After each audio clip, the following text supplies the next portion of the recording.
So welcome to this week's video. The topic is going to be back onto the Roe Deer. So the last couple of videos I've done was the stags, looking at whether they're lost their velvet, or leastwise tracking the progress of the velvet. So this time we're shifting the focus onto the does. So last July, August would have been the rut, and the embryos would have been fertilised at that point, but they don't start growing until January. The reason for that is so that they can avoid the worst of the weather over the winter period. So they should be getting to the point where they're getting close to being born. So we're looking at May, June. I'll be very lucky if I can catch some image or some photographs of one being born, or at least wise in the early, very young. But what I'm hoping to do is to get some images and some video of the pregnant mum, which would be nice. Then that way I can then have an idea, possibly more into July, which I think I stand a better chance then of photographing and videoing the rut, and secondly getting a better chance to see the fawns when they come out more into the fields to feed. I did catch some images two or so years ago of some fawns, which I might put up here, but that's the plan, just to see really this evening, over the next evenings and a couple of mornings, whether I can catch some images of the pregnant mums.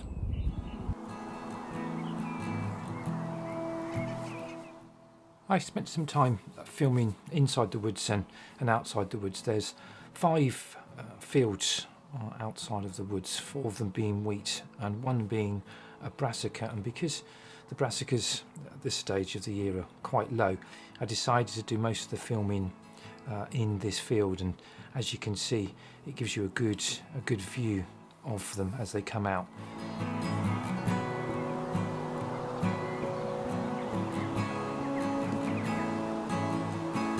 This doe here is really quite pregnant, and if you look closely, I didn't notice until I got back home and looked through the footage, but you can see the stomach just slightly moving. At one point, I'm almost certain you can see just a little kick.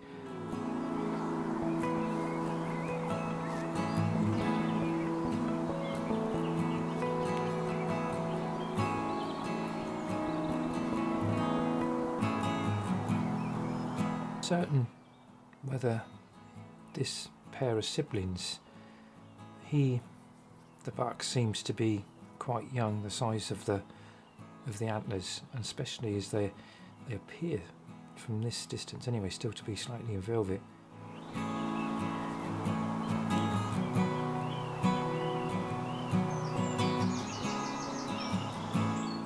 But again here, if you look closely at the doe, you can just see some movement.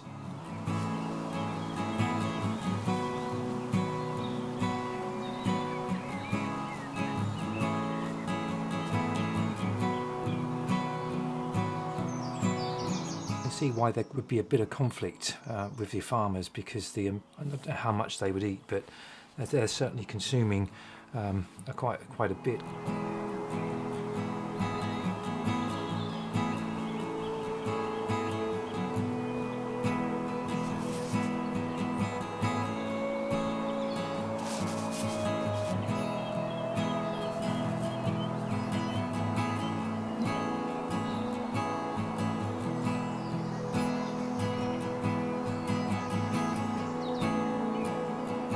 As they start to move back towards the woods, you really do get a sense that they may be siblings, because they seem to be playing quite happily in the evening light.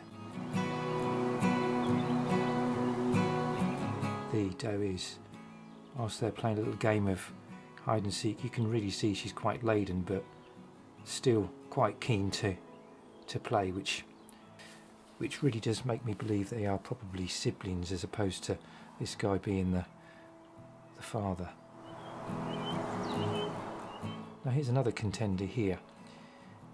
I don't think I've seen this one before, but again, what's really amazed me is the period of time in which they lose the velvet. This guy here, you can still see it's coming off. So they're different ages, and the older ones obviously lose them quicker, develop quicker.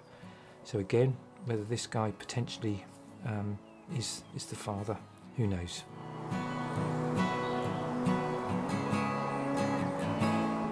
We seem to have one singular hare here, which makes a regular visit up and down this particular field. And again, because it's this brassicas, gives me the opportunity to see it, because in the hay you really do lose themselves, which is quite good for them within it. He was quite curious of me. I didn't have any camouflage. I was just in the hedgerow, sat in tight to the back of the hedgerow, and he sort of came up and gave me an interesting look. I don't believe that their eyesight is massively good, and they tend to rely more on smell.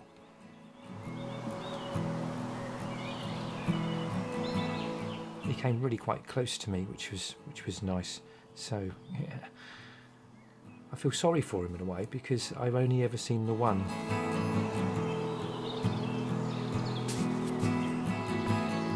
When I was in the woods, just as I was packing away, this buck, quite an older buck obviously, came into the clearing that I filmed from, and I've not seen this one before. He has much more symmetrical antlers than the previous one I filmed here a couple of months back. So I do know they move around. They have a sort of a range that they go, but they do overlap. So looking at the size of this guy, I imagine that he potentially is going to be father in the fawns, I would have thought.